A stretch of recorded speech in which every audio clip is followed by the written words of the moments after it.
Now we will have a session with experiences from a variety of countries, Sweden, Norway, the UK, and then views from the European Commission. Unfortunately, Jen Chapp, who was the person telling us what is the experience of the UK, did not feel well this week and could not make it. So she sent she sent a video. So let me introduce her, and then we'll see the video.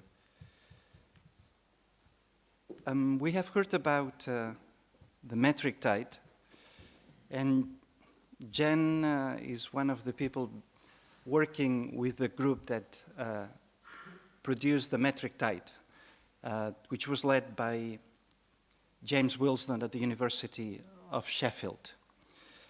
Jen Chapp is a postdoctoral research associate at the University of Sheffield, working on research policy through the development of a pilot study exploring academic attitudes towards the Research Excellence Framework, the REF.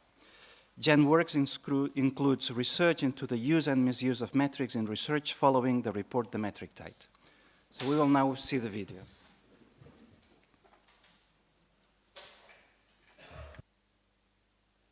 Good morning, my name is Jen Chubb from the University of Sheffield in the UK, and I've been asked to talk to you about the Research Excellence Framework in the UK, how research evaluation now includes impact assessment, and a little bit about some of the strengths and the limitations of this model. My apologies not to make it in person today. This talk will be in two parts, owing to the website that I'm using to record this presentation. I'm going to talk through what National Research Assessment is in the UK, why we do it, a little bit about the history, how we've done it, so how this has evolved over time into something now that we refer to as the REF, which is the Research Excellence Framework 2014, and how that was the first time in which we were able to assess societal and economic impact in the UK, and how impact case studies, which was the model that we used, contributed to the allocation of funding of universities. I'm going to talk also about limitations and strengths of impact assessment in research evaluation before moving into how things are looking for REF 2021, its design and implementation, as well as a study that we are involved in at Sheffield and at Cardiff University, which is a longitudinal attitudinal survey of academics' responses to the REF over time. So National Research Assessment in the UK is a periodic ex-post evaluation of research in universities. Traditionally, it has three purposes, which is to allocate block grant funding to universities. It is to provide accountability for public investment in research, and it's to provide evidence about research for analysis and advocacy, both to government and then back to funders and to universities. Additionally, it provides benchmarking information for universities so that universities are able to be ranked according to the quality of their outputs and the quality of the research that they develop. And of course, as Research Excellence Framework has evolved over time, we also now see how it has a purpose to provide performance incentives to staff and to universities themselves, and to also influence behaviours. So I'm going to talk to you a little bit about that, about how it's influencing research culture in the UK. Now, this is something that has evolved over the last 35 years. In the 80s, it was something that was referred to as the research selectivity exercise. And through to 1989, this was the way in which research was assessed. And specifically, this was around selectivity. And it was only across certain units of assessment, so certain disciplines were put into this exercise. And again, it was very much to do with allocating funding. From the 90s, this changed, the name changed, and it was coordinated by the Higher Education Funding Council for England.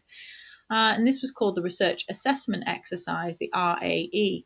And this is where HEI selected which staff to submit, and they put across a larger amount of submissions across 72 UOA, so different units of assessment, and they introduced a census date. So this idea that particular outputs had to be published by a particular point in time in order to be eligible.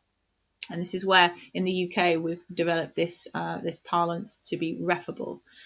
In 1996, this moved on to including up to 4 outputs per researcher. And in 2001, 2008, again, they started to think a little bit more about developing esteem, so thinking a bit more about the quality of those outputs and the quality of the profiles in those different sub-panels. It was only in 2014 that HEFGE introduced the impact element. So I'm going to talk you through that in a little while. And of course, now we're moving into 2021, where Research England, formerly HEFGE, are now suggesting that actually all staff should be returned, not just a selective number, and that impact is going to increase again. So just to make that clear, with this diagram, we can see that the focus has been very much always on outputs, always on publications, and always on the quality of the environment as well in which the academics are operating and the units are operating. And those things are related to esteem. But both in 2014 and 2021, we see now a focus on the impact criteria. So how does research influence beyond the academic environment? So 2014, just to recap, had four main panels, and these were split by the medical and life sciences, physical science and engineering, the social sciences, and the arts and humanities. And so it was looking across all disciplines, and it was carried out by 36 expert sub-panels grouped under those four main panel headings. This was quite a consultative approach. There was a lot of preparation, both between the sector in terms of HEFGE's organisation with universities and academics themselves as well. And so there was a lot of back and forth about how the guidance and criteria were published and how this would work out on the ground for academics and for their managers indeed as well in universities. In terms of what was assessed, so panels judged the overall quality of each submission. So 65% in 2014 was on the outputs, 15% was on the environment. So this was about the data and the information about how the research culture was built in an institution. And then the whole 20% was then based on the impact of that research on society. And this is where we used a case study approach.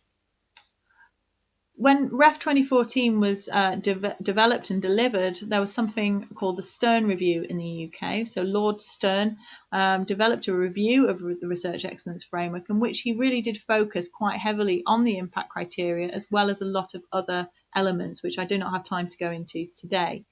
But that review, led by Lord Stern, has been very, very influential in forming REF 2021.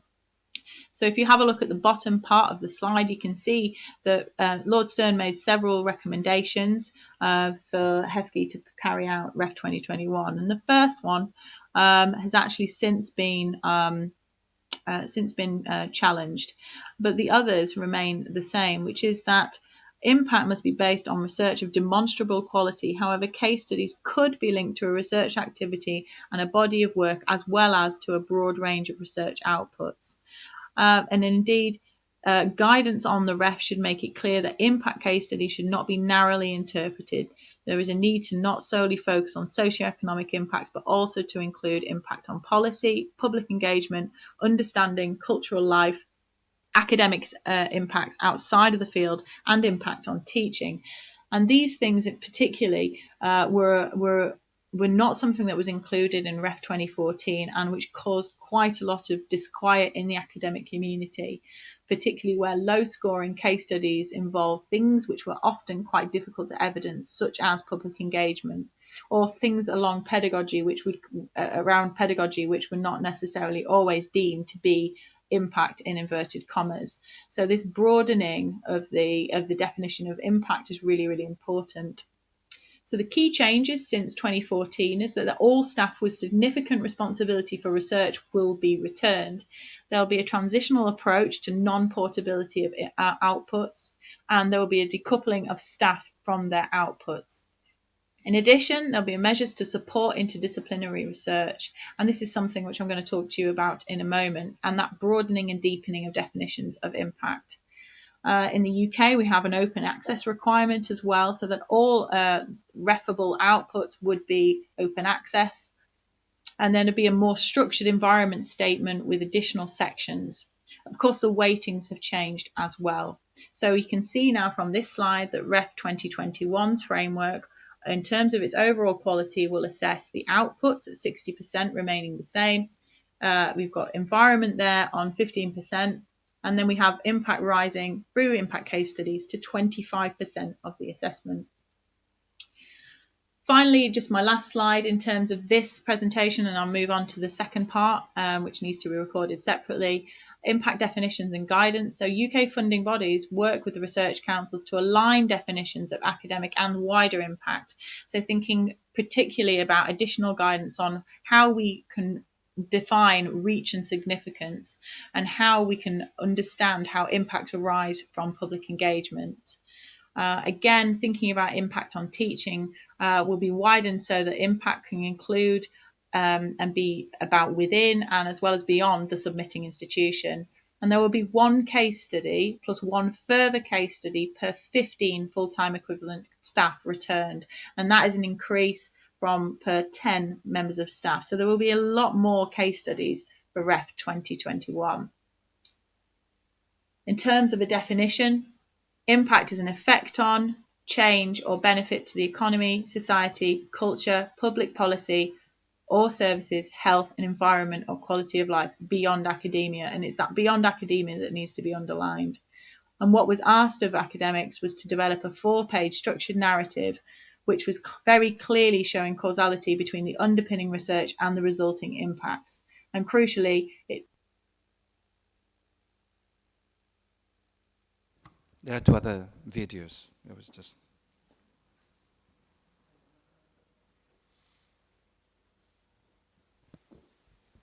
And crucially, this is about ensuring that there is evidence to corroborate those impacts, but that are both qualitative and quantitative. So we're encouraging a basket, if you like, of metrics to show the ways in which academic research impact can have it can develop impact across a myriad of ways.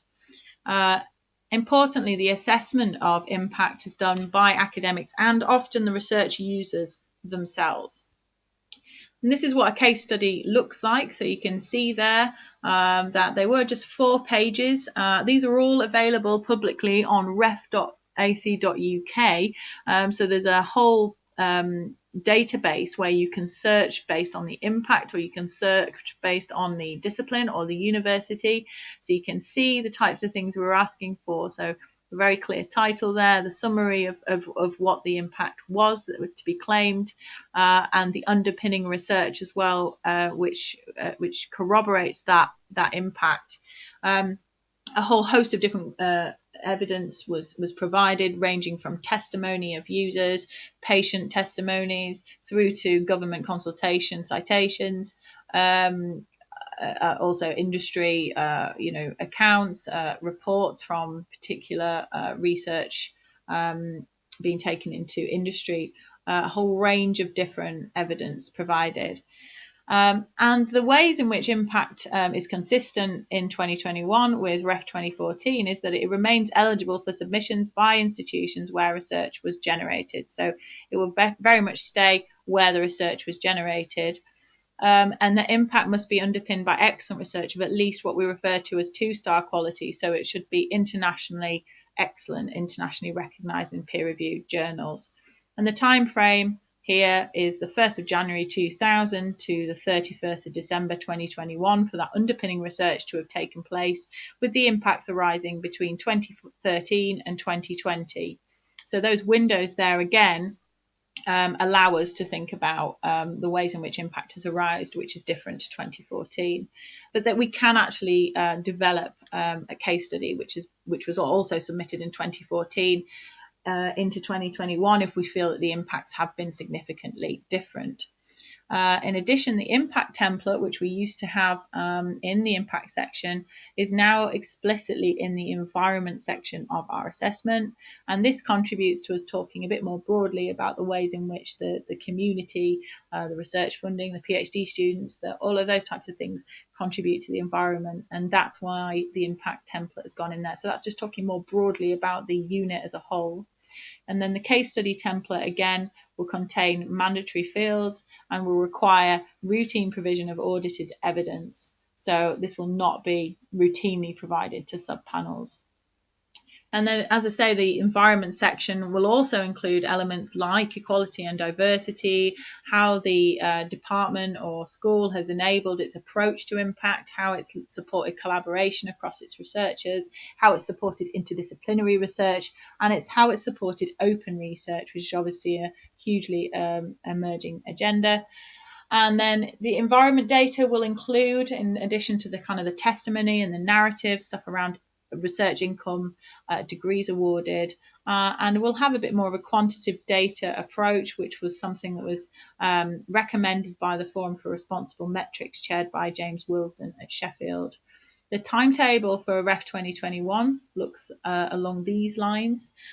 So we have appointed panels, and we're now moving past development of criteria, ready to publish the guidance and the consultation of who will make up those panels and how the panels will assess the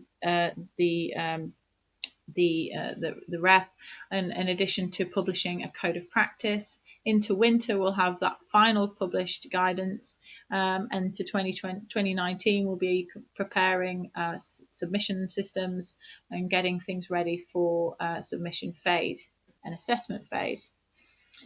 So how do we learn from evaluating impact? So there's something around it providing strategic insights for universities. So undoubtedly, the REF has allowed universities to think very clearly about how they plan for impact. And so there's a quote here from Rand Europe Evaluation, who say the most positive aspect of preparing for REF 2014 was to illuminate the vast array of research impact which the university may not otherwise have realised it had.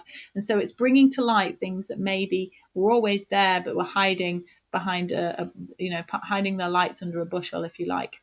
In terms of learning, there's also, we know about how an effective evaluation method it is.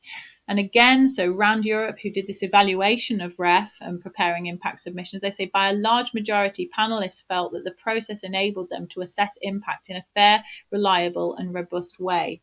And we know that this is through the case of with respect to how they have looked at evidence, how the peer review system has supported their abilities to consider how impact can be assessed. Behavioural change and incentives. So as a result of the impact agenda and changing culture, HEIs are seen to be changing their practices. So they're setting out impact strategies. Increasingly fixed term posts, which was a problem in the previous REF, are now becoming permanent to ensure that there is that support. Implementing systems to store evidence of impact has become a new thing. So there is a lot of systems which are set up, research management systems, to allow academics to, as part of their normal daily practice, not only list and develop a report of their activities, their publication record, they're also recording the evidence as they go along rather than at the end of the kinds of impacts that they're having. So as I say, as a result, they're capturing evidence of impact on an ongoing basis. They're building plans for impact into projects, and this is where it marries up with our Research Council scheme to include pathways to impact in grant applications. So that it's marrying up that mindset, and then inclusion of impact as a criteria for promotion in universities as well. And then we're also aware of the diversity of impacts that are coming out. And this is again from King's College London Digital Science, ran a report on the nature, scale and beneficiaries of research impact. And you can see the clusters of colour there relate to the UOAs are on the side. If you can see, it's quite small, but the UOAs, the units of assessment, the disciplines are all clustered on the side there. And you can see along the top the individual sub-panels. And you can see that actually there are a range of different impacts coming about across all of the different UOAs, not necessarily just locating technological advances in one domain or public policy impacts in another domain. So it was looking across the piece. And then the importance of interdisciplinary research. And again, apologies, this is quite a small diagram, but you can have a look at this again on King's College London Digital Sciences paper, the nature, scale and beneficiaries of research impact. You can see there that essentially the topic is on the right-hand side of the research and the field of research is on the other side. So if you like, the impact is on the right, the research is on the left, and the unit of assessment is in the middle. And what we're seeing here is that actually impacts arose not from monodisciplinary approaches, but from working across in a transdisciplinary approach, if you like. So they were building and working on across different disciplines, not just arising from one academic or one discipline. And the academic impact and quality is actually linked. And so rather than necessarily feeling that impact is something that is equated to something that is of lower quality, in fact, the score for research outputs actually increases with the score for impact. What it also provides is a strategic insight nationally so that we can see, and funders can see, how different research grants and REF UOAs link together. And so there are a whole host of information for different institutions to learn from the case studies linking to different grants, and we're able therefore to make that story back to government about the types of things that we're able to show in terms of our impact. Very finally, I want to introduce the real-time REF review, which is our study at the University of Sheffield. And as I say, we are aiming to run a longitudinal study of academic attitudes, and we're developing materials at the moment that can be adapted to a larger scale longitudinal study. We're doing a big survey at the moment. It's a pilot across 4 U of A's and 4 institutions, and we're collecting pilot data across 600 respondents. And doing interviews as well with REF managers and other university leaders. These are the UOAs that we're actually looking at. So we're looking across the piece, and what we're trying to understand is attitudes towards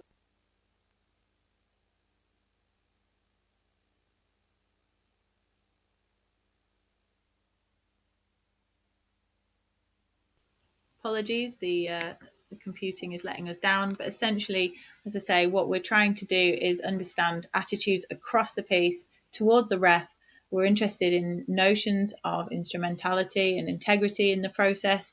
We're interested in the relationship between the REF and productivity, the challenges across interdisciplinarity and game playing, which was something that came up in REF 2021, and the impact of managerial approaches as well, as a function of career stage, the units of assessment, and diversity as well. So we will be able to feed back the findings of that research in due course, but it's quite an exciting project that we're just getting off the ground now. So in summary, I've talked you through what the National Research Assessment is in the UK, why we do it, I've given you a little bit of a potted quick history of how it all came about, and a little bit about the REF 2014. I've talked to you about assessing societal and economic impact and the REF 2021 and the real-time REF review. But in conclusion, impact evaluation is very much possible. It is not without its challenges and its pressures on those who lead it and those who feed into it. It, of course, creates reward and incentive structures. It provides rich and unique insight into the research system. It also provides and promotes new currency for traditionally perceived applied research, which may be perceived to have lower value, so provides new currency for certain disciplines. But it also brings with it concerns in terms of impact for those who have more tacit knowledge, which is more difficult to quantify, which is where responsible metrics comes in. And I would encourage people to take a look at the Metric Tide, which is a report pulled together by James Wilsden at Sheffield, looking at the use and misuse of metrics in higher education. It also provides greater visibility, though, of the excellent research that is conducted in the UK. For surely without it, we would not be able to show those around us, our funders, and be able to talk to the academics themselves about the great work that they're doing and provide better investment in research going forward. So thank you for listening. I hope you have a great conference, and I'm very happy to receive any emails of questions on my email address here. Thank you.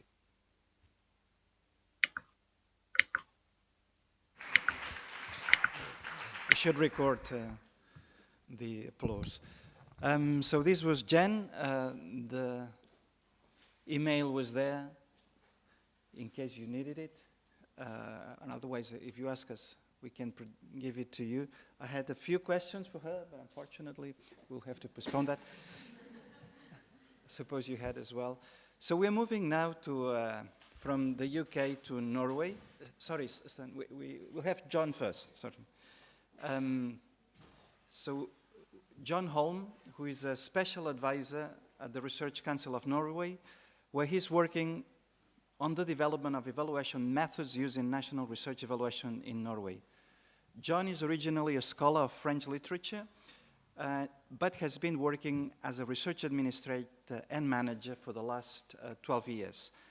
First at the University of Oslo, and more recently at the Research Council of Norway.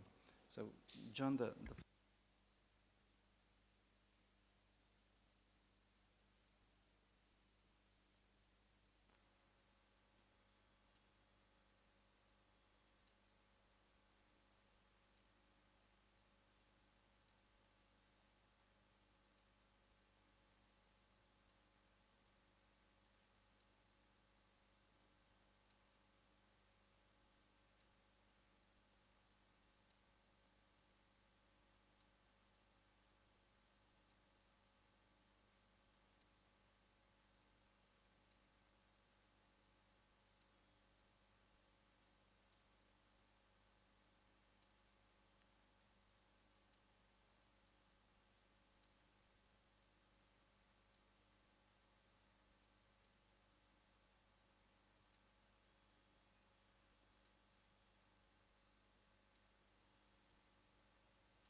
around 70% of their funding directly from the government. So we have a high share of basic funding for the universities. Here, it's better? Can you hear me now? Is it on? We have some problems with the camera.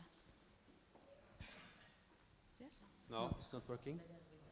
Now it's working because during the talk, before it was here, it didn't sound. I think now it's okay. Can you hear me? La cámara you cannot. No, No? can't hear me. Okay, I will try.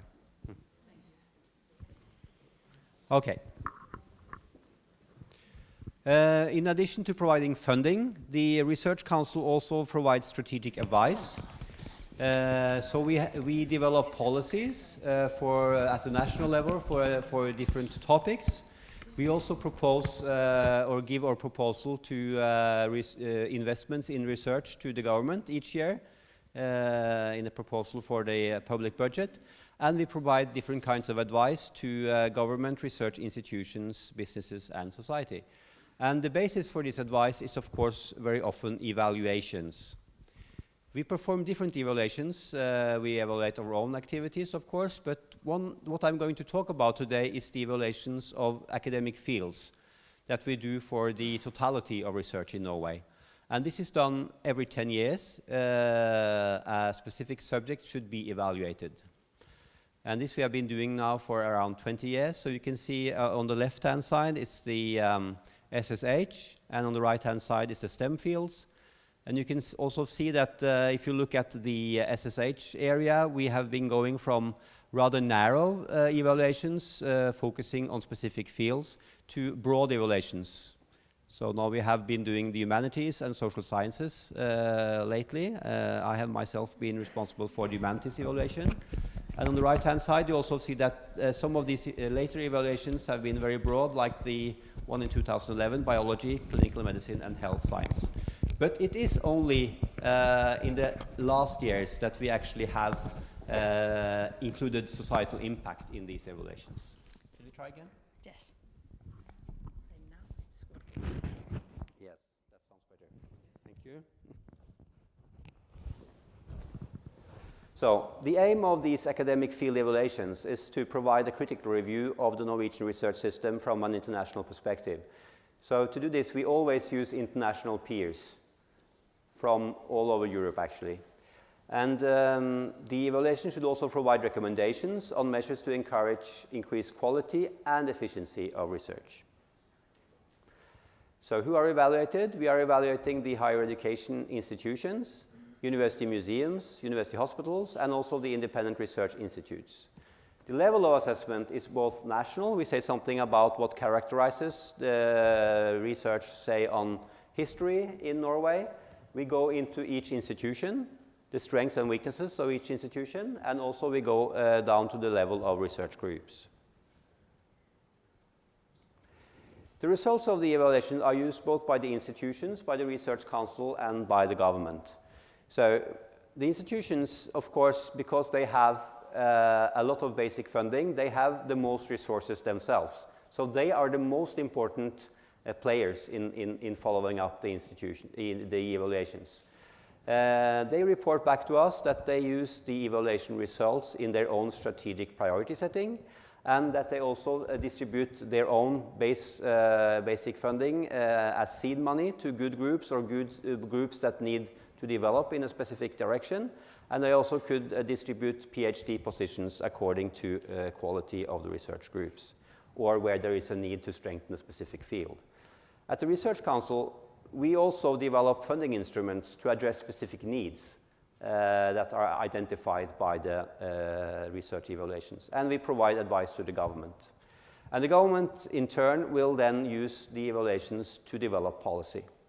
But you should note that the national research evaluations in Norway, unlike those in Great Britain, have no direct economic consequences for the institutions. So, of course, the institutions may decide to spend some money to follow up, but there is no direct link.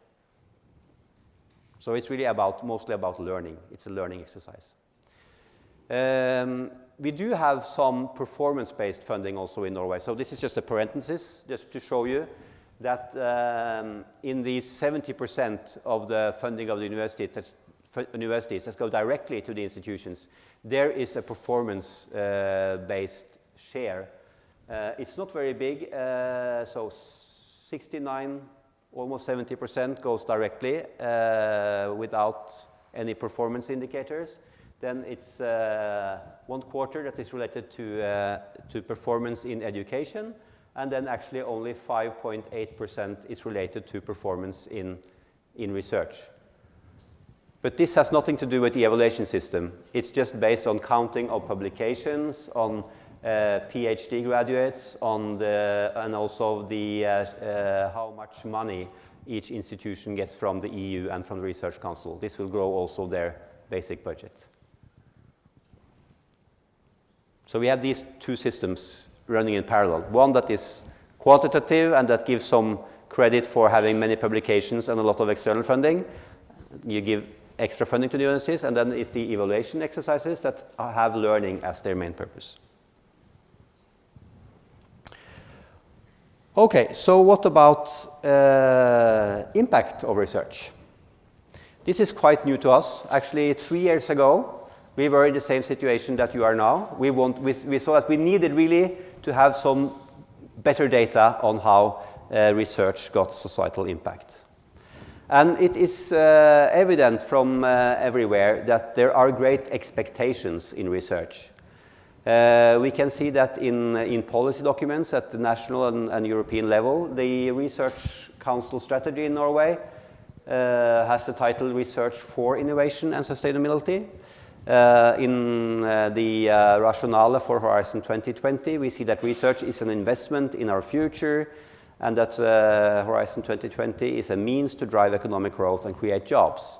So very high expectations. And also in one of your agencies hosting this event, you can see that evaluation plays, you think that evaluation is playing a role in reinforcing the desired impact produced by the research work. The challenge is really to know how research is producing societal impact. I think that you can find, well, we should think at this of the need to document societal impact at different levels. I think at the researcher level, it's very important to document societal impact because it rewards researchers who engage in dissemination and knowledge exchange, not only those who publish in internationally renowned journals. It also stimulates the research community to engage in societal matters. It provides a knowledge base for priority setting at institutional and national level. And also quite important, it strengthens the case for public spending on research. We need to tell the taxpayers what they get back from their money. So it's the return on investment. Measuring societal impact is not easy. There is no, one standard solution like in measuring scientific quality, where bibliometrics is very advanced. So in general, we need to use a combination of different methods. I heard from the summary from yesterday that you had a rather thorough introduction or a good introduction to these methods. That's very good. I will only say then for our part that we sometimes use econometrics. It's quite rare. It's mostly relevant where you have industry-related research. You can calculate the benefits of the research investment. Then also on the quantitative side, you have altmetrics, which is a very promising field, but quite new field. We haven't been exploiting altmetrics very much in Norway because it's quite new. But the interesting thing with altmetrics is that it uses data that is collected in social media on the internet. So the data is already there. So it's a very low cost of collecting data. The problem is that the indicators are not very reliable. So you could count how many tweets you get from a research article, but you don't know what that tweet really means. It's not like a citation in a scientific journal. But what could be interesting is to see who gets attention and who do not get attention. Because if you don't get any attention at all, no tweets, no sharing on Facebook, no downloads, then that's probably a sign that you should do more to make your research visible. So I think there could be some interesting uses of altmetrics, and we certainly are going to look into that in the future. What we use mainly is survey data and case studies. To use survey data and case studies together, I think is a very good combination, because survey data could give you representative data for a whole population. So for the humanities evaluation, for instance, we have survey data for the whole population of researchers. We have asked them questions about how they interact with society, what kind of dissemination they do, and so on. And the graph you see there is a distribution of the different kinds of dissemination activities going on, and this is in academia in general, actually. And the things that you normally count, like patents and startups, they are at the bottom. it concerns a very, very little part of the researcher community.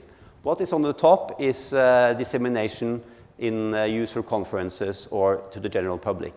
So it's the kind of thing that we all know. And this is for all fields of science. So that's an important reminder and something that you can get out of a survey data, that you can see how big are the different activities. Then we use case studies. We use the REF 2014 method that Jennifer Chubb presented before me. And that gives you a lot more context, which is important. And it also gives you concrete knowledge of how research is becoming useful and for who.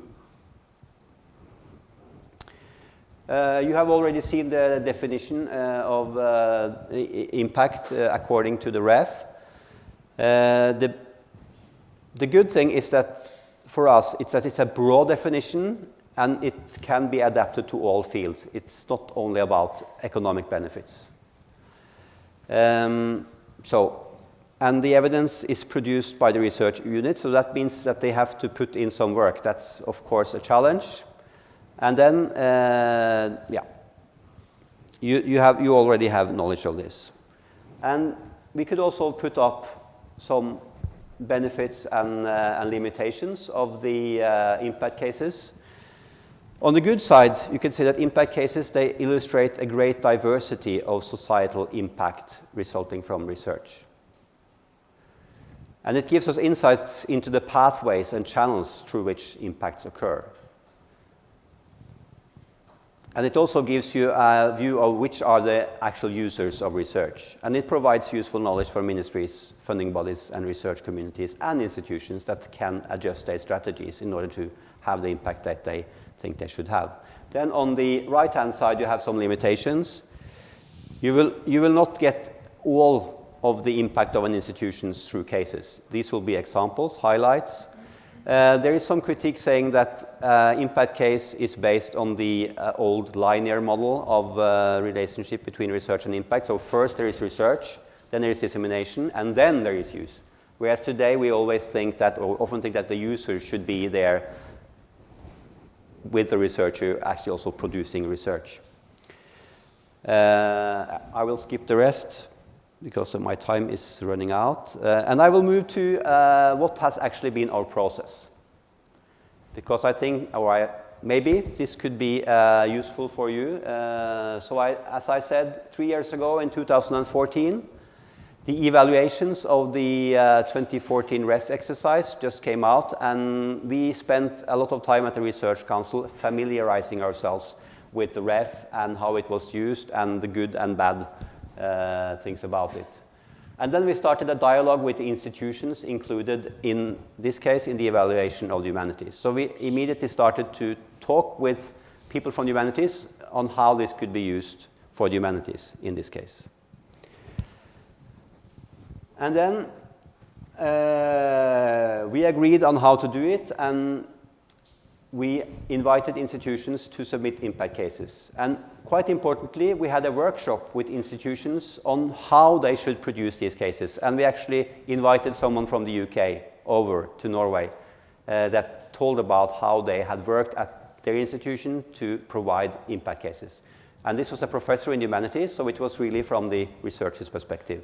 And I think this should not be underestimated, that there is a lot of knowledge in just how to produce those cases. And you see, we had only 6 months from we asked for the cases until the deadline. This was too short, I can tell you. The institutions need more time in order to produce. And then, of course, it takes time also to do the assessment process, so that was another 12 months. And we only processed these cases through our international peers. We did not include users in the assessment. I think we should have done, but because of time and resources, we did not. Okay, I think my time is running out, but just some learning points. It takes time. When you looked at the timetable for the REF 2021, that's, I mean, actually, when one REF is finished, they start immediately working on the next one. I think that's a huge system, and it's all about distribution of funds. So it really needs to be very, very clear and very strict. The good thing if you're working more with a learning focus is that you can adjust on the way and you don't need to have such an elaborate system. So maybe not 5 years, but I think 2 years is the minimum. So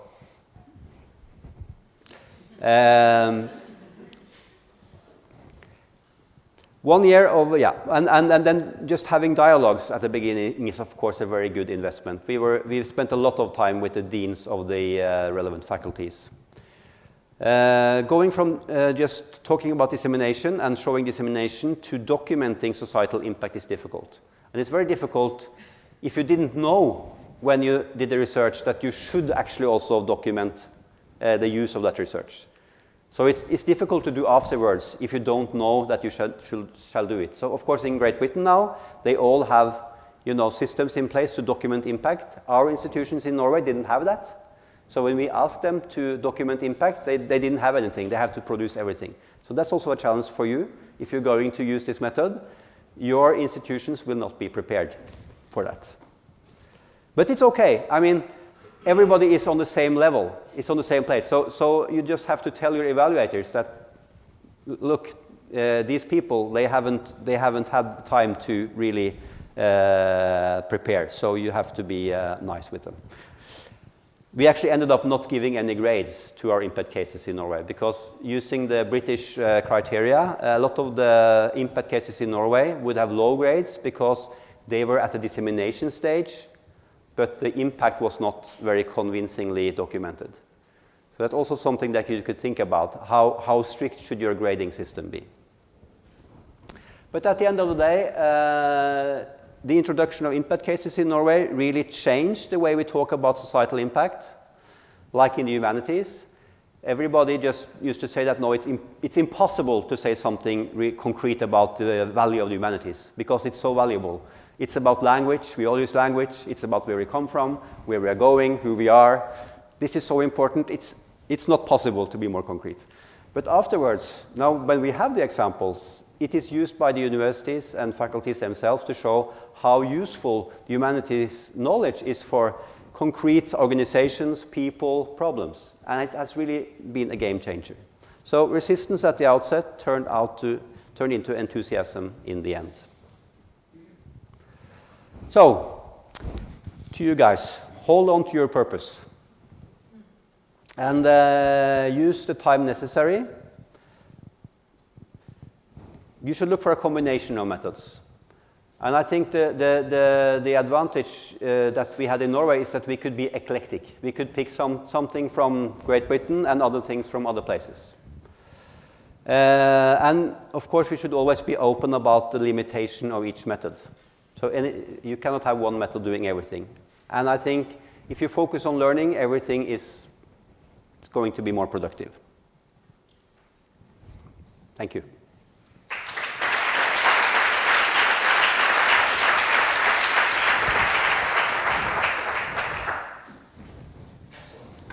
Thanks so much. So we have 5 minutes for questions.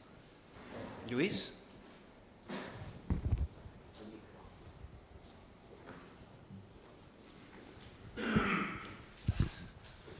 Good morning, I'm Luis Rovira from the Research Institute in Catalonia. My question is about the time frame. When you have results in research, then afterwards you want to measure the impact. But how much time do you need in between? When are you measuring the impact?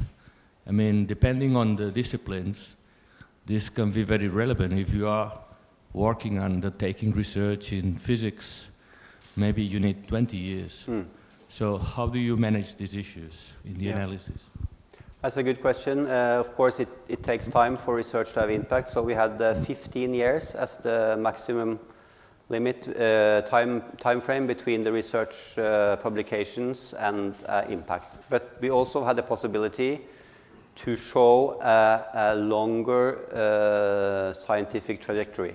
So you could say this activity that goes on for 50 years at our institution, and where the publications came maybe most important for 10 to 15 years ago, then had the impact. You have explained this evaluation process that you undertook, and that it was used mostly for to know better what is going on and to inspire indirectly some policies, but with no direct impact. It was chosen to be done that way, no direct impact on funding. Do you see this, in your perception, as a first step which in the future will develop to direct impact on resource allocation, or you think it will stay like that? I think it will stay like this because the evaluation system is separate from the funding system in Norway. So if societal impact should be the basis of funding, then it should probably be integrated into the funding system.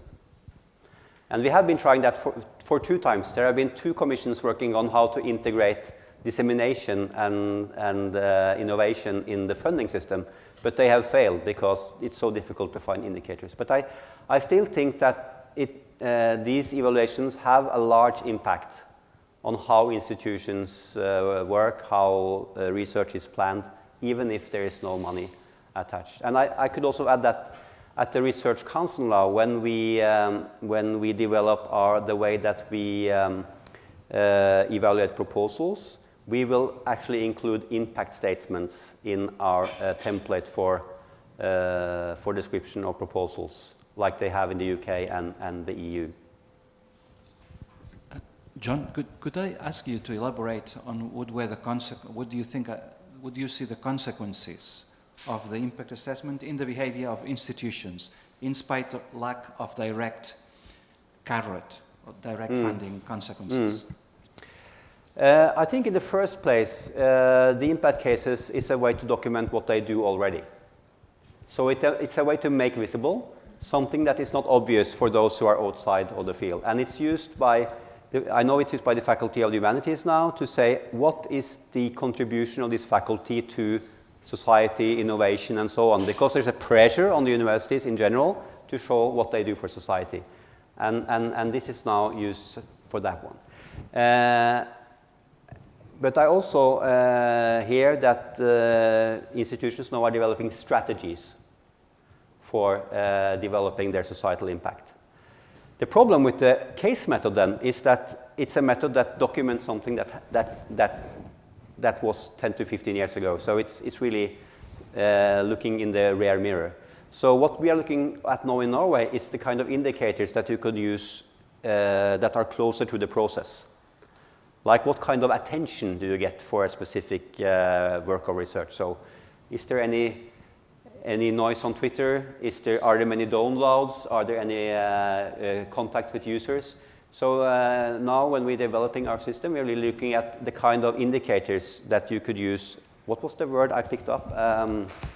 Yeah, the leading indicators. So the things that you can count on their way, and that could be can be used in actually steering the research activities. Yeah. So thank you very much for this brilliant presentation. I think it was very useful for us. And I have lots of questions, but I'll try to be brief. First, I think it was very useful that you gave this overview of Norway. And also, we have seen through this course, that approaching research impact assessment can be highly complex. But you presented the case of a small country and a very focused purpose. And that was very useful because what you showed us is that you can do it simpler. So I have questions really on, first of all, you talk about the values in the country. You said trust is one of your values. And I was linking this with this experience in research impact assessment and what in the previous presentation from REF, they talk about the gaming that could be beyond, reporting on impact. So I was wondering about how you deal with, a country that is based on trust and how this was related to your impact, but your impact narratives. Another question, and this is something that I wasn't sure I understood. You said that all the ministries report to your council or fund? Fund. Yeah. So this is, I was shocked with this because that means an engagement from all policies into research. That's true. Wow. Wow. Or it's This is very partially impressive. true. Of course, there are some ministries that are quite poor in Well, investing yeah, in whatever, research. yeah. And some ministries, like health ministry, they go, a lot of the funding goes directly to the hospitals. But it's true.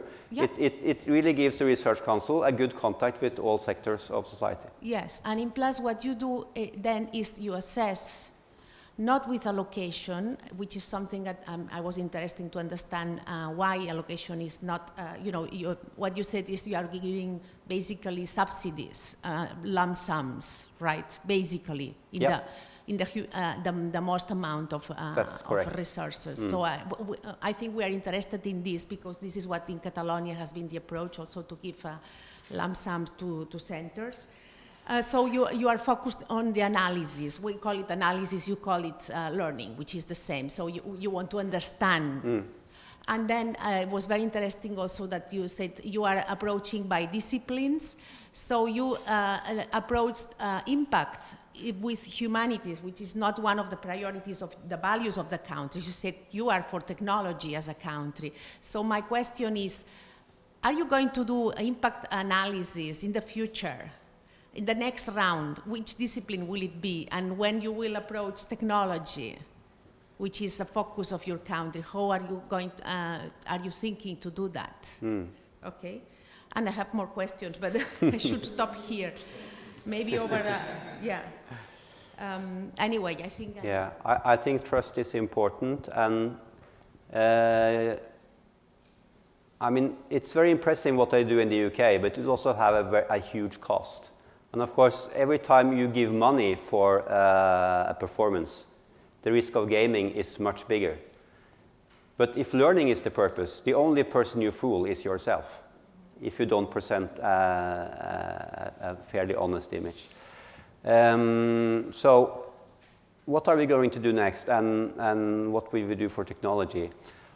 Sorry, in the questions Yeah. about next, would you recommend to use the ref narratives as you used it, or you would recommend an adaptation to your camp? I think we would use the ref impact case model, because then we can compare between disciplines. And the good thing about it is that it is adaptable to all disciplines.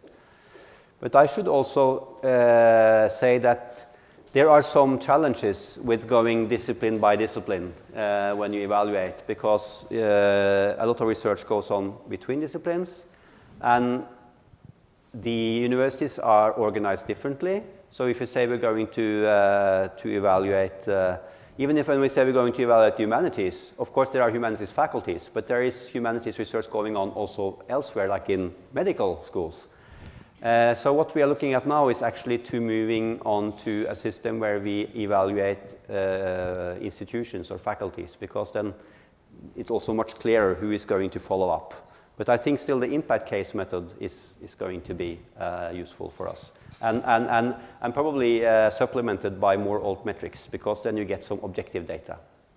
So if you say, this news article changed the discourse on racial something, you will have to have some kind of quantitative data to support that, like it was tweeted 3,500 times or something like that.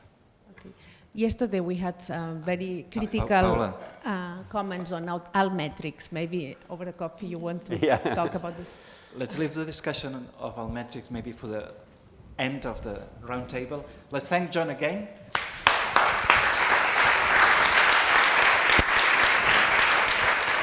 And now we move to Sten Soderberg, who was here on Tuesday already. And let me introduce Sten. Sten Soderberg has been recently retired, but very recently as April, from his position as a senior analyst and evaluation expert at the Swedish Research Council, where he has been working since 2008. Sten has been instrumental in establishing a professional evaluation function at the Council. In that capacity, he has been the manager of several extensive commissions from the Swedish government in the field of evaluation of research. So Sten, the floor is yours. Thank you, Ismail. And once again, just let me express my gratitude over being invited here. It's really an honor to be part of this, your ambitions. I guess that most of you, there you go. How do you enlarge this? Just a second. Oh, sorry. No, better? Do you hear me? Yes. Everyone? Yeah. Yes, I had the opportunity to make a keynote speech on Tuesday, so I suppose most of you heard that, and I will not try to repeat what I said then, very much at least, because then I described the Swedish context and the political situation in which this is happening in some detail. So now I think I try to more describe the methodologies that we have been proposing and been using. So I skip a few slides here.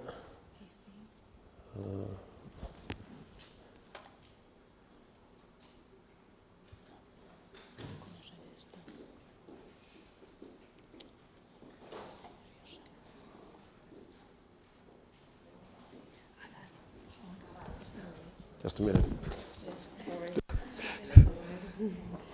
You want this? Now. Okay. I don't know which one. Yeah. To the beginning, yeah. No, not from the beginning, This is but the yes. next one? Thank you very much.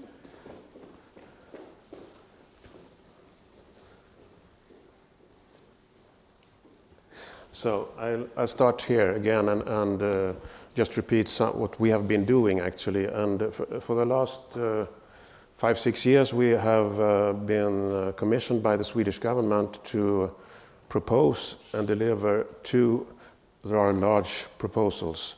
Both are part of a performance-based research funding system that the government has been interested in establishing in my country.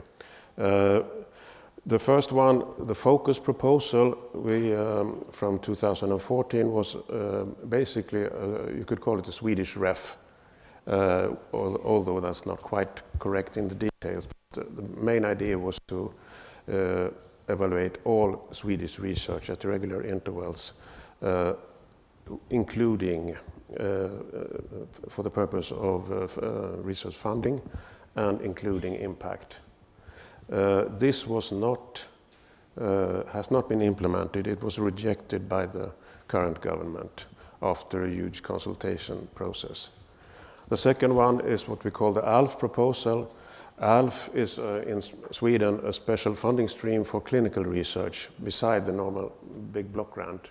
And the proposal from 2013, actually 1 year before, has been decided and adopted by the Swedish government, and the 7 regions that are concerned in Sweden. Regions are responsible for healthcare, which is an explanation for this particular funding stream and this particular evaluation form. So, and I think I showed this 2 days ago also, the common element of these two proposals is expert review by panels. And concerning impact, we proposed panels on national or Nordic experts with experience from societal use or applications of research within the fields concerned.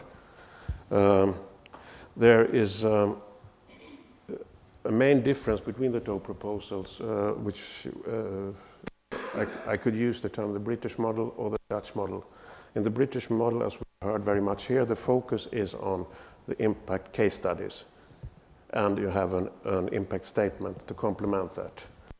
In the Dutch model, the focus is on self-evaluations, which can be often illustrated and including impact case narratives, which is the case in our ALF model. So it's important to understand this difference. So we're just not talking about narratives all over.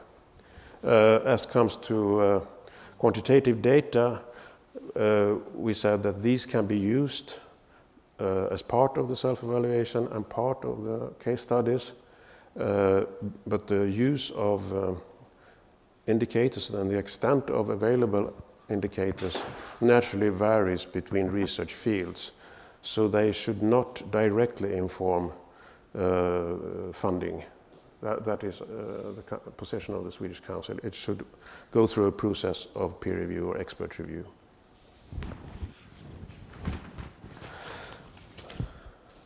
So just to remind you, the focus proposal, which has not been adopted by the government, in a nutshell is that scientific quality accounts for 70% of the funding, what we call quality enhancing factors, which is somewhat similar to research environment in the REF, accounts for 15%, and impact outside academia accounts for another 15%. So that was the basic idea. And also the basic idea was to have separate panels for scientific quality and for the other two factors, not the same panel. And I understand that in Norway, for example, there's been a joint panel, if I remember correctly. As I said, the focus proposal was subject to an extensive consultation among, and we got, or the government, I should say, got responses from around 80 stakeholders around the nation, both universities and other parts of society. And about half of these consultations, half of the responses we got commented on impact. The other half didn't comment on it at all. The general picture of the consultation was a strong negative response from the university sector. They didn't want this proposal, to put it bluntly. When it comes to impact, when those who have commented impact, there is an well, you can see that there are two main streams of responses. One is very positive, and they say that the weighting is too low. It should be more than 15%. This should account for at least 20 or 25%, like in the UK. This is important. And a lot of those kind of responses come from the industry and parts of that part of society. And then there's almost as many, it's 9 responses actually, who come from other kind of respondents, and they point out the difficulty of the method we have proposed, the impact case studies. It's complicated, it's burdensome, it's expensive, etc. So those are the two main strands in the responses to this methodology, and I think that reflects quite well what Eddie has been saying about the pros and cons of impact narratives.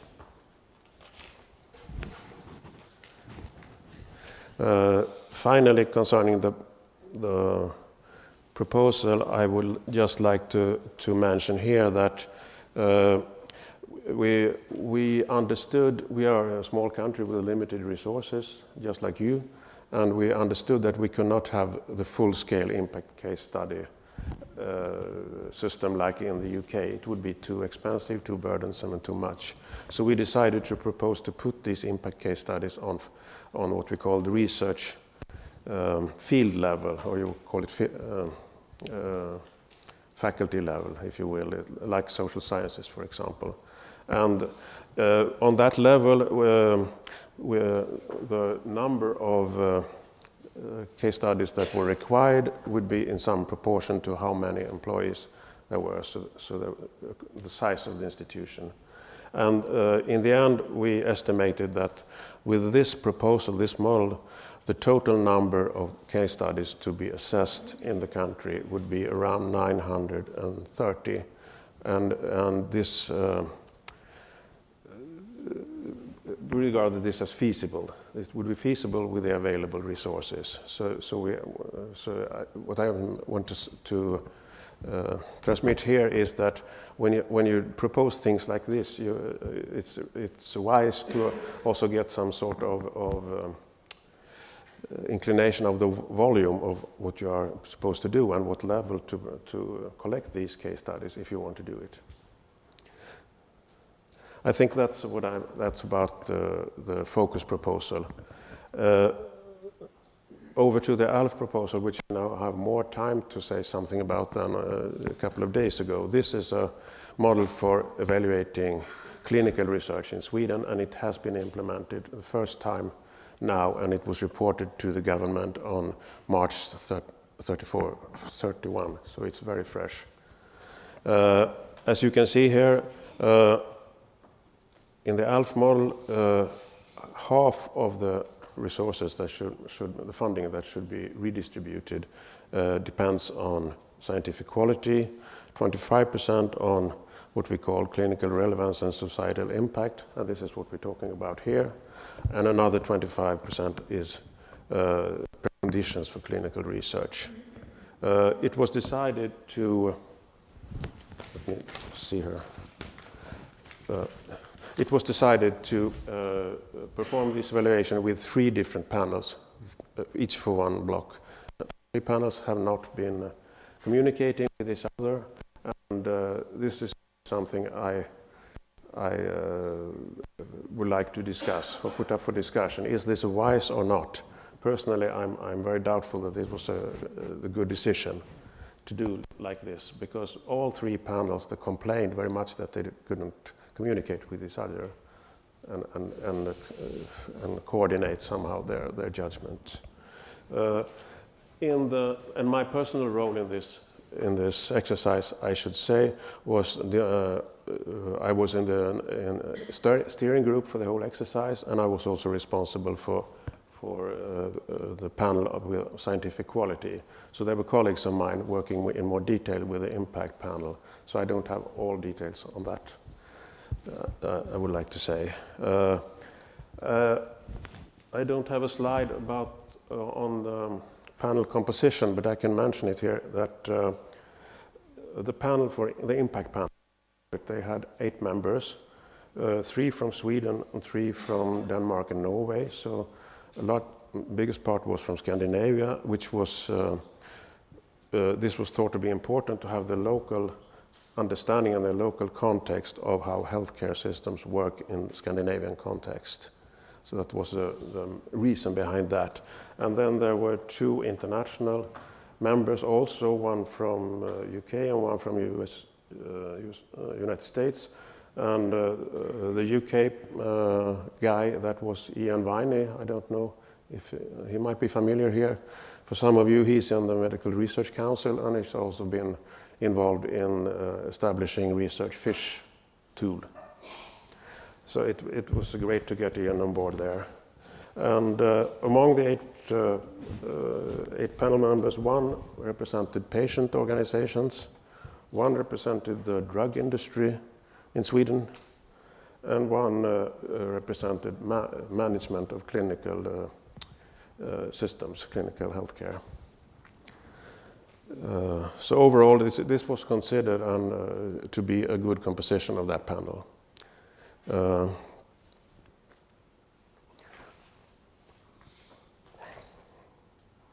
Yeah, I should. This has recently been delivered to the government, and we have no meta-evaluation yet. So it would not be very wise of me to say that this was a huge success or a failure or whatever. But the responses I've got so far and heard so far, it has worked well. It has functioned. The whole exercise concerning impact was built upon a limited number of what we could say good and instructive examples rather than a huge mass of case studies. It was a learning process for everyone involved, just like in Norway. And the main critique that we have heard is that the criteria for selecting narratives in case studies were considered to be too vague. Yep. So all in all, there were 19 case studies, and these are available here for everyone, and they include the instructions for how to do it. So they're pretty detailed if you want to look further into them. And I won't go into exactly these here. There were we have 7 healthcare regions in Sweden, and they should deliver 1, 2, or 3 case studies. And all regions did that, delivered 3 case studies, except one region who delivered only 1. So all in all, 19 case studies. And there was no connection between the number of case studies required and the size of the region. Nothing like that, nothing in the focus or ref proposal there. I should also say that for the overall outcome of this exercise on impact was that each region got a grade on a 3-grade scale from 1 to 3, and 1 was, you could say, to simplify it, above expectation. 2 was as expected, and 1 was below what can be expected. And the outcome, I won't go into mentioning the regions here, but the outcome was that 1 region got a number 1 over expectation, and 1 region got number 3. I think 3 is no, never mind. You understand what I mean. And 1 got below expectations. So that's the debate going on right now in Sweden about the outcome of this evaluation. And I should also like to say some words about a pilot study we did some years ago. Actually, before these 2 commissions from the government, there was a pilot study on the impact of a research program in the humanities HS area in criminology. The program was it's available in Swedish only, but there's an impact. There's a summary in English. Anyway, so we were asked to evaluate this program, and there was a more traditional evaluation of the quality of the, I think, about around 35 projects that were funded through this program, and also we decided to do a pilot study, not a scientific study, but a pilot study on impact. See what can we do to learn something about the impact of this program, because when the program was launched in the 90s, there were huge expectations from the then government. This was a very political question, that if you fund the right kind of program on criminological research, you will get all kinds of positive effects in reduced crime, etc., for society. So it was, we considered it important actually to not only look at the quality of the research as such, but at the possible impact. Without going into too much detail, I can say these are this is what we did. We applied a program theory, a logic model thinking to the whole program, these expectations of the program. By using a logic model, you could track what the rationale behind the decision to start to fund this program, and what could be expected outcomes of the research that had been funded. So that's one recommendation we gave, that the use of a logic model before or in the startup of an evaluation process is very useful to actually learn what can be the expected impact of a certain program. What we found secondly was that was most successful, what we could learn most from was the case study approach. So this was this went into the proposals that we did further on. And I think of these, I think it was around 35 projects all in all over a period of 15 years or so. We found that about 5 or 6 had a considerable impact in one way or another. There were several projects that did not have, we didn't find any big impact, but the case study was done on the project level. If you understand what projects can be seen as having an impact on society. We also tried a third method, which a tracking of references in literature and political debate. And our conclusions there was this is a possible method. It doesn't require any new data collection, but it's extremely time consuming, and we didn't consider it cost effective. And finally, with this tracking method, we could also see that what we call the upstream approach is more successful than downstream approach. Means basically you start with the effect, the result, and what has led to this positive effect, what kind of research had contributed to the effect, rather than start with the research and see what research has led to. Yep. Is that okay? Yeah. I don't know, I had some recommendations for Catalonia. Do you want me to repeat them or not? Yeah. I'll see if they're the same as the Norwegian recommendations. Well, based on the Swedish experience, I think it's important it would be important for you or for anyone to consider whether an impact agenda should be part of a funding instrument or not. Performance-based research funding is controversial within the sector, as you know. And if you want to implement an impact thinking, an impact agenda in your country, to include it in a performance-based funding system could be a roadblock for developing it. I would advise you or anyone not to build an impact assessment system solely based or informed by indicators, rather than use indicators as part of an expert review process. Our experience from impact case studies is positive, but please make sensible use of them. And consider that the British model is not the only one. There are other models, and I would recommend you to have a look at the Dutch model as well. And also in Australia there are interesting things happening. I would also advise anyone to start on a small scale, for example, by going on first on research field level rather than research subject level. Thank you very much.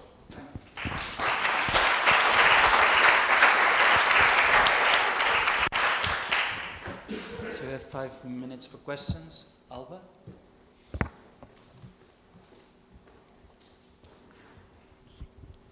Two short questions. The first one is, you mentioned self-evaluation. Can you self-evaluation? Yes. Sorry. Yeah. So if you can give us some words about how it's done, this possible self-evaluation. Yeah. And then another question is the impact social panel. Yeah. You meant that it was formed by national people Yes. and international people. But Yes.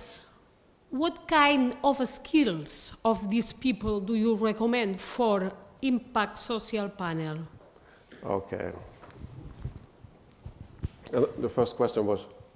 Was self-evaluation. Yes. Yes. I could be very concrete and say that if you have access to the case studies from the from our ALF evaluation, it's very easy for you to see there how it was constructed. So by the self-evaluation is mainly that the region, in this case, or the institution, what you ever evaluate, make a qualitative description of their strategies for achieving impact and examples of what they have done in this field, and then they illustrate this by a small number of case studies. That was what I mean by the Dutch model, or the self-evaluation based model, which is somewhat different from the British model, which is the opposite. It's based on narratives, and they are complemented by an impact statement, as we heard that Jen called it. Yes, and I think I have it here somewhere on my slide. The criteria for choosing panel members. There were mainly two. One was that the larger part of the panel should have understanding of the local national context. And we often use Scandinavian, Danish, or Norwegian panel members in these instances. We have the similar cultural understanding, similar kind of welfare state, a similar kind of healthcare, etc. So that was important. There should be a local understanding. We didn't want advice or recommendations from a panel who don't understand Swedish healthcare, basically. Yeah. But they were scientists, or they were both scientists, but the majority of them they didn't represent science as such, but they represented societal needs. One was from a patient organizations, for example. One was from the management level at the hospital. One was from the drug industry, etc. Yep. Any other question? So, could we say then that what you did, the difference between Focus and ALF was that in Focus, the starting point was the impact, and this was the baseline, and then from this you went into additionally look at the process to the impact. Yeah, While yeah. in the other, in the ALF, it was the other way around. You first started looking at the process, how the research system or the research process was, and then additionally you look at impact. Is that right? I wouldn't describe it as a linear process as such, but in the ALF proposal, it was much more important to get the context for the impact, the clinical relevance, and what the strategy is for achieving impact, etc., rather than just the impact. Yeah. Excellent. Well, let's thank Sten again. Thank you very much. We should move on.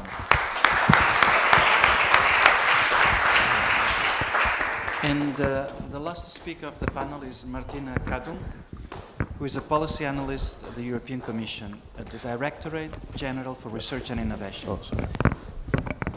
She's part of the Better Regulation Unit, which is in charge of monitoring and evaluation of the European Research and Innovation Framework programs, including Horizon 2020. Prior to being at DG RTD, Martina worked in public policy consulting in Europe and Asia. So the floor is yours.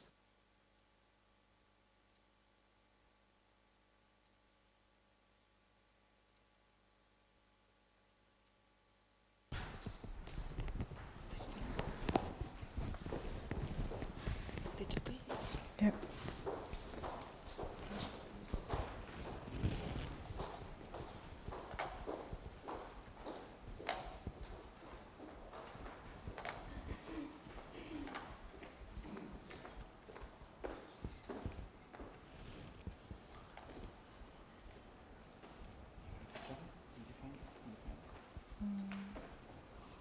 It should be Kadung, this one.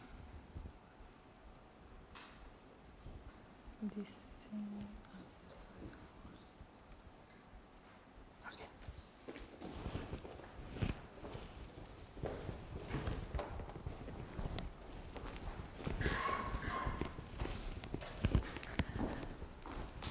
Do you remember the year 2014, the Ebola outbreak in West Africa?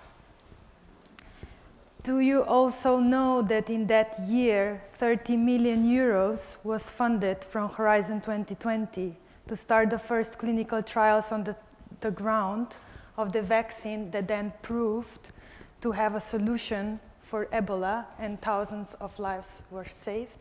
And today, we have 1.6 billion of such vaccines in case another outbreak. How many of you have heard this story before? 5, okay. As said, my name is Martina Kadunț and I work in the DG RTD Better Regulation Unit. We are in charge of evaluating Horizon 2020 and coordinating the impact assessment for the future program Horizon Europe. what I will tell you today is, well, it doesn't work, is a bit about what better regulation means in the Commission, how we understand impact in Horizon 2020, what have we learned about impact during our interim evaluation of the program last year, and some lessons for the future and the future outlook of Horizon Europe. So, to start with, what is better regulation agenda at the Commission? It is the agenda led by the Vice President Timmermans, and it aims to evidence-based policy making, to make sure that all the policy that is suggested by the Commission is based on evidence, but it's also taking into account stakeholder views, stakeholder and citizen views, and leads to simplification and doesn't add administrative burden to Europeans. In practice, this means that at the Commission we have better regulation guidelines, we have a toolbox, it's this thick, and it includes many of the things, for instance, we talked about yesterday, how to construct indicators, how to reach out to stakeholders. It also means that every Commission proposal that is put forward for the program or for the legislation needs to come together with an impact assessment or with the evaluation. And in the third point, it means that the Commission now has a regulatory scrutiny board. Yesterday, I was part of one session when someone said that evaluator is never evaluated, where it's not the case at the Commission, because we have a regulatory scrutiny board, which is a separate entity, and the major evaluations and impact assessments need to go to this regulatory scrutiny board, where a panel assesses whether the evidence and the conclusions of the evaluations are relevant.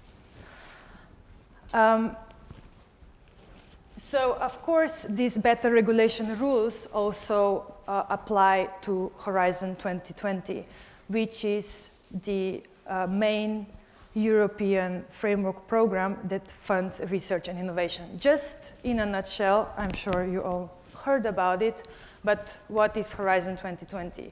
It's the first program that brings together both research and innovation into one program. It has almost 80 billion euros to fund research and innovation activities across Europe and outside in 7 years.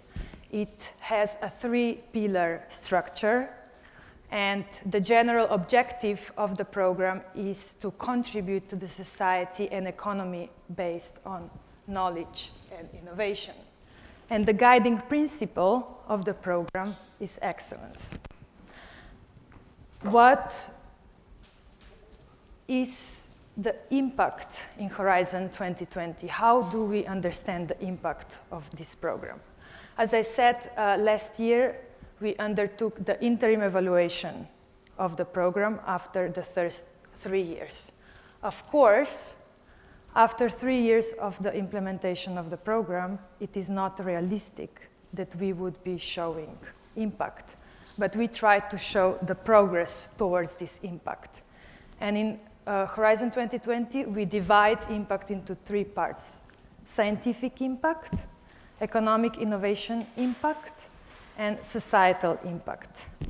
Scientific impact, impact on creating science and technology. Economic innovation impact, impact mainly on companies, SMEs, to promote competitiveness, and at the end, growth in jobs, as it was mentioned. And societal impact, to respond to the grand challenges of society today. Now, as you all know, the Sustainable Development Goals are the global agenda, something that our program also aims to contribute to. And The way and when we assess impact for the program, it's really part of the entire policy cycle. So in the preparation of the program, for instance, now the Commission has been preparing the next program for 2021-2027, Horizon Europe. In the preparation of the program, we make impact assessment. It's for those who are familiar with evaluation, it's an ex-ante evaluation trying to assess the impact of the future.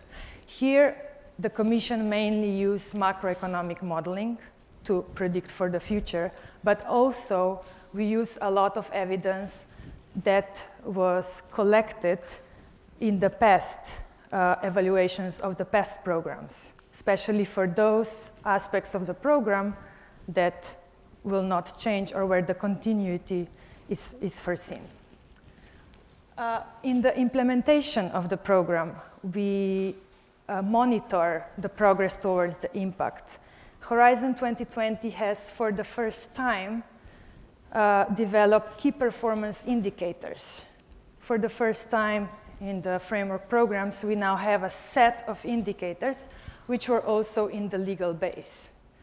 And we monitor the progress of these indicators. We are also trying to open up the monitoring to everyone so everyone can see this progress in an interactive way. So now we have Horizon 2020 dashboard that you can also access online. And of course, in the evaluation is an important part where we see the monitoring indicators and try to assess the progress towards impact. We had an interim evaluation, as said, after 3 years of the program. It was already mentioned, one big challenge when evaluating impact of research and innovation, the time lag to impact. We cannot expect things happen in 3 years. When we were doing the interim evaluation, less than 10% of projects have been completed. So one way that we try to get around or still show the impact of the program is that within the interim evaluation of Horizon 2020, we keep on reporting on the impacts of the previous programs. So there was a section in the interim evaluation at the end where we reported also on the impacts of FP7 so that we account for some of these time lags. In terms of methods in evaluation, it's a mixed method approach. We believe there is no one single method that solves and tells us what the impact is. So we use macroeconomic modeling, case study approaches, surveys, different methods bring together. And we, apart from lessons for the program, we also learned some lessons for the monitoring of the program while we were doing the interim evaluation of Horizon. And the first lesson we learned is that we need program level indicators. For now, I said we have key performance indicators, but these indicators are for the program parts only. So we have some indicators that measure European Research Council and a bit different indicator that measure societal challenges pillar and so on. And when we wanted to assess the program as a whole, it was very hard to construct a story of the entire program. So we think it is important to have program level indicators. Also because even though we fund very different activities, very basic research, but also applied innovation, it doesn't mean that basic research doesn't add to societal impact, that doesn't have a spillover there. So to account for some of these cross spillovers across pillars, we believe it's important to have program level indicators. The second learning we had is that the indicators need to be realistic. And they need to distinguish between a short-term, medium-term, and a long-term indicator. So for now, we have a long list of indicators, But it seems as if all these indicators can be measured in any point of time and tell you the same, have the same value. But they're very different. Some indicators are input indicators, the funding that goes to climate change, and another indicator, it's an output indicator, a publication or a citation. So we think it's important to distinguish what is the short-term, medium-term, and a long-term indicator. We also realized we need to further simplify and reduce administrative burden. Simplification is the main leitmotif throughout the European Commission. In terms of monitoring, more can be done to link our internal databases to existing external databases with the use of unique identifiers. So, for instance, we are looking how we could use more numbers like ORCID numbers for researchers to then automatically track researchers after they receive the funding so that we do not always go back and back to our beneficiaries. And last but not least important is whatever the approach for monitoring is, it needs to be simple and easy to communicate so that everyone understands what is it that we measure and why this information is important and what it tells us about the program. And what will be the future? Now we know the name. Since 2nd of May, the future will be Horizon Europe. We also know that we received an increased funding for this program, which will be about 100 billion euros for 7 years. The main leitmotif for the program will be evolution, not revolution. As Mr. Lamy said in the high-level group at the beginning of this year, do not try to fix things that are not broken.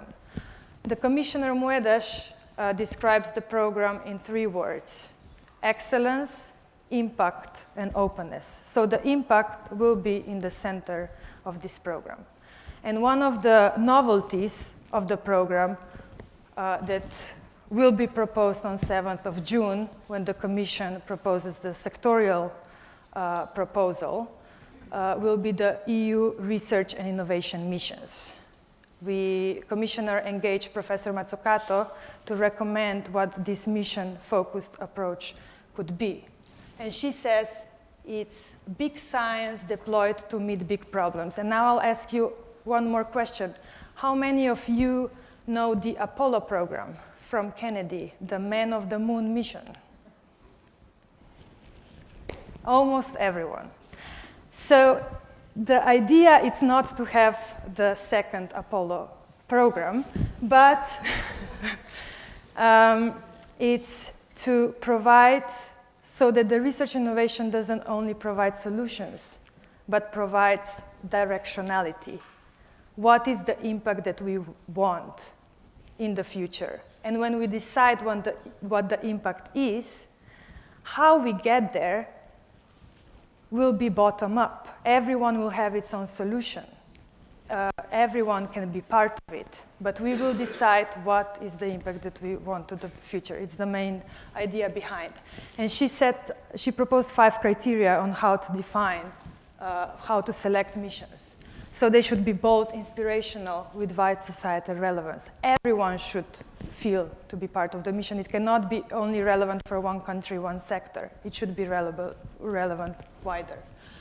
It should have clear direction, clear targets, milestones that are measurable, realistic, cross-disciplinary, cross-sectoral, cross-actor innovation that would allow multiple bottom-up solutions.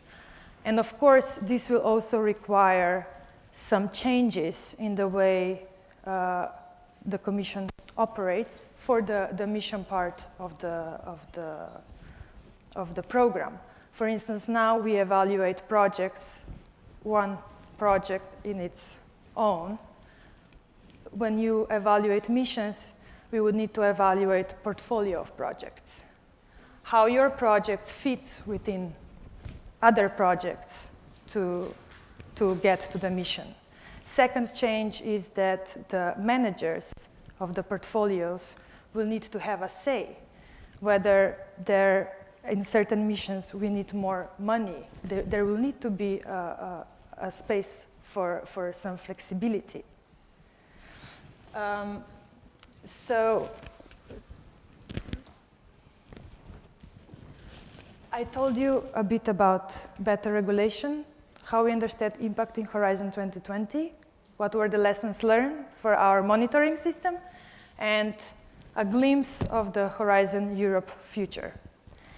And I know you all wonder, as much as me, what will be the mission that I will be telling you about next time I see you around.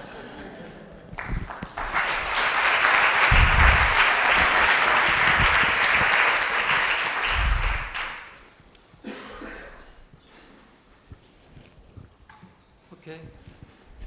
Questions, comments?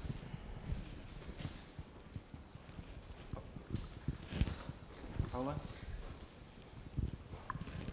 Thank you, Martina, for this presentation, which is really giving us an idea of where to look in the future of what we should be expecting from Europe in terms of how we plan our research locally. Just one question, since we are focusing this week on impact, and you're talking about mission, and that the mission will be first set, and then how we reach this mission is how we would decide. Then I guess it is very important then to be accountable about this mission at the end of the day when you get fundings. Have you at the European Commission already discussed on how to measure the accomplishment of these missions? Because arriving to the moon is easy to verify you have or you have not arrived to the moon. But some of the goals, the social goals and sustainable development goals that we have in Europe are more difficult to verify. So because this relates really to the orientation to impact that we are trying to build in this country. So can you say something about how you are going to measure this, whether impact narratives or what type of assessment will you be using? So we don't know these missions yet.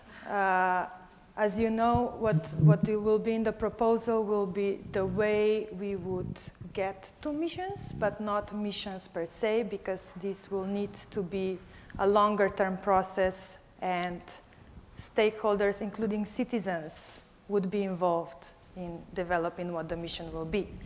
But in the report of Professor Matsukato, you can find some examples that she proposed of what could be a mission. So, for instance, plastic-free ocean.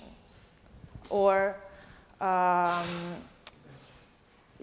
the dementia case. And in this case, already the plastic-free ocean or clean cities in Europe, the mission itself, it's already very defined of what the impact is. Clean cities in Europe, what is the CO2 emissions that they would need to reach, and how in each city then we measure this.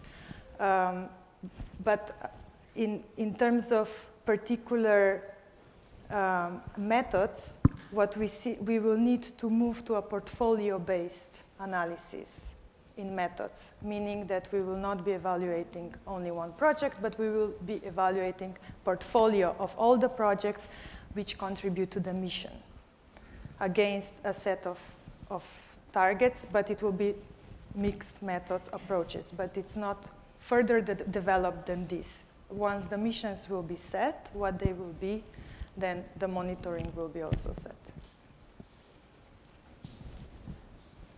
Yeah. I can chat from that, that's okay. It's fine. If you want, no problem. Thanks, Martina. It's really interesting.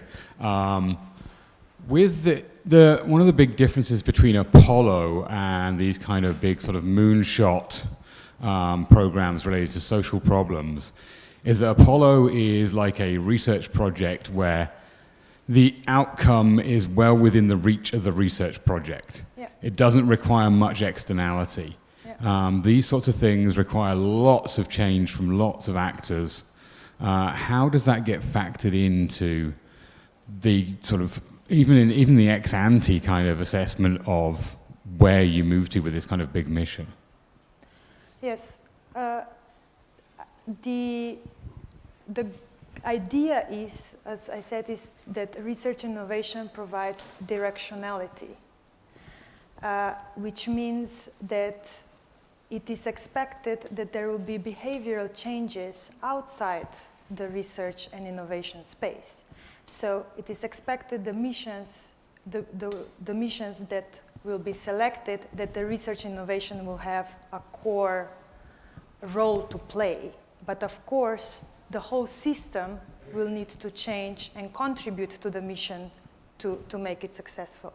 So there is this idea to make it to be more encompassing, and also to trickle down, for instance, to national strategies and to other funds that would contribute to the missions.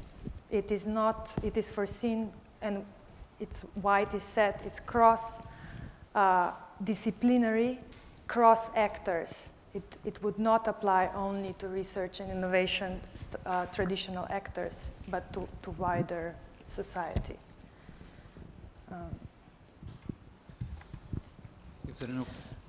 Thank you, Martina, for a very nice talk. So when you were talking about the missions, I was thinking of the idea of the flagships. Is it along these lines? The idea is to have like different groups working towards the same objective in one project, or is it going to function in a different way? Yeah. So yeah, current flagships are also, are not missions, but it's one of the cases that already has a bit of a mission approach. So it's a big money, 1 billion euros that goes to graphene research, for instance. But it's very research-based and technological. These missions has a wider societal relevance, which makes them different. And the other thing is that within missions, there will be several projects and several types of actions that will be part of missions. So it will not be only those who know research and innovation actions, but will also be prizes, will also be a single SME that will be part of the European Innovation Council. It will also be linked, for instance, to the European Research Council grant if it happens to be linked to the mission. So it will encompass different types of actions that will all work together towards a mission. Commissioner Moedas has been a strong supporter of open science and has developed a number of policies to foster open science. How do you see the relationship between open science and this mission orientation? Open science is a way to impact. I think that's how we see it. It's making public investment, the money that is spent by taxpayers, and the results that get out of this money. So, for instance, publication available to everyone, so that there is more knowledge circulation. It's a way to impact. It's a policy that goes across our programs. Missions, it's a different thing. It sets a direction. It's a strategy for the impact. Open science, it's just one of the way that fosters it. You can say they're complementary, but yeah, I'm not sure I answered your question. But And if there are no more questions, then let me finish with, I think it's a bit of a challenging question, so forgive me if... more from the point of view of the local managers here, or local researchers in Catalonia, the fact that there are missions would mean that their projects will be evaluated in different ways, such that, for example, in the case of the Research Council of Norway, John was telling us that when they propose a project now, they will have to make an impact statement. Will there be then in this mission orientation the need to have impact statements about your contribution to the societal outcomes that support the mission? Mm-hmm. Do you envisage, are there discussions in the way? Well, as I said, first we proposed the criteria for missions, which now this is what will be proposed in the proposal and needs to go through the negotiations. Once the criteria are set on how we set them, then we will develop missions and then we will go to the implementation. But how, what I said is that, of course, as also Professor Matsukato knows, there will need to be a difference in the way projects are evaluated. So the project will not be evaluated only on its own, on the excellence and impact of one project on its own, but it will be evaluated. It will be evaluated based on the portfolio of projects. So it could happen that one project is excellent and has great impact, and there are 100 other similar projects, and there will need to be decision made that the portfolio of final selection of project is the portfolio that is the best fit to reach the mission. But just to note, this is just one novelty missions. It will not change the way the European Research Council evaluates proposals now. It will be an additional measure, an additional activity, and to boost the impact. It will not change how some of the current and very successful measures are functioning. Well, I think we came to the end of the session, so let's thank Martina and the other two speakers. If you want to take off, yes. Thank you. We would like to Alba Morales, Juanfran Córdoba, and Paul Adam come to the stage, please.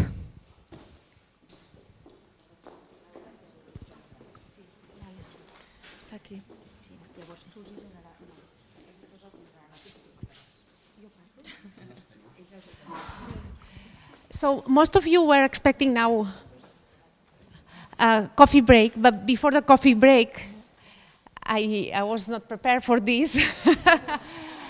We wanted to thank our speakers that came all the way from abroad, because first we were very happy to hear your experiences and all your insights. So can you please, all these international speakers, also Ismael coming from Valencia. Eddie, yes, Eddie.